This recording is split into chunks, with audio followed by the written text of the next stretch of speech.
Değerli izleyicilerim ve takipçilerim, kanalıma ve mutfağıma hoş geldiniz. Bugün sizler için sabah kahvaltılarınıza, akşam çaylarınızın yanına çok kolay bir şekilde yapabileceğiniz harika, nefis bir tarifim var. Sizleri bekletmeden hemen yapımına geçiyorum. Öncelikle karıştırma kabımıza 2 tane yumurtayı alalım ve mikserle böyle beyaz köpük köpük olana kadar çırpalım. Yumurtaları güzelce çırptıktan sonra içerisine yarım su bardağı süt, yarım su bardağı sıvı yağ ilave edip biraz daha karıştırıyoruz.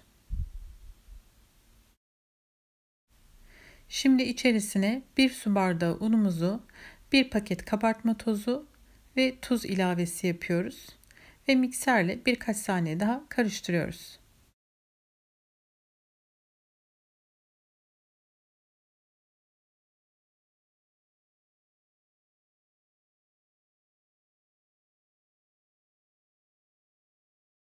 Mikserle karıştırdım ve spatula ile böyle hamurumuzu toparlıyorum. Görüyorsunuz kıvam bu şekilde olacak. Gayet akışkan bir kıvamı. Ve içerisine doğramış olduğum taze soğanları ilave ediyorum. Bunların hepsinin ölçüsünü açıklama kısmında mutlaka belirteceğim sizlere.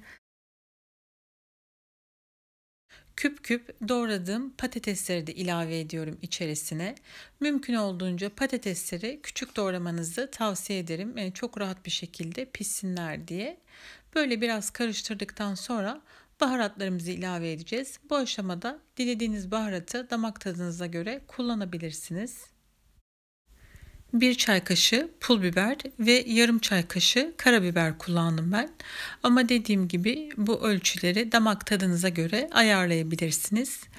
Ve baharatlarımızı ilave ettikten sonra son kez karıştırıyorum. Ve çöreğimiz artık fırına gitmeye hazır.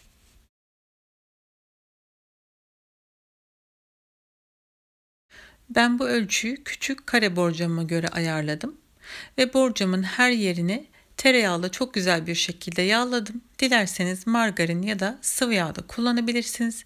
Şimdi karışımımızı borcamımıza aktardım ve spatula ile her yerine böyle düzeltiyorum. Bu arada belirtmek istediğim bir şey daha var. Ben küçük borcamda yaptığım için ölçüyü yarım ölçü yaptım. Dilerseniz siz tam ölçü yapabilirsiniz. Eğer kalabalık aileyseniz ya da kalabalık misafirleriniz gelecekse eğer tam ölçüde yapabilirsiniz. Şimdi üzerine kavrulmuş susam ve biraz da çörek otu serpeceğim. Dilerseniz beyaz susam da kullanabilirsiniz. Fırınımı önceden ısıttım. 180 derece alt üst ayarda. Ve şimdi patatesli kekimiz fırına gitmeye hazır. Patatesli kekimiz fırından çıktı. Üzeri çok güzel bir şekilde nar gibi kızardı. Şimdi ben dilimliyorum ve sizler için servis yapacağım.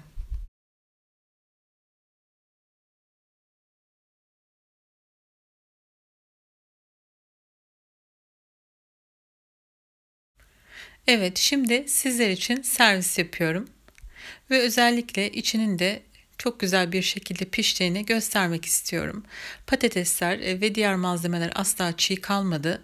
Çok pratik ve bir o kadar da çok lezzetli bir tarif. Doğra, karıştır, ver fırına, o derece yani. Tarifim bu şekildeydi. Umarım videomu izlerken keyif almışsınızdır. Videomu beğendiyseniz beğen tuşuna basmayı ve kanalıma abone olmayı unutmayın. Hoşça kalın. Allah'a emanet olun.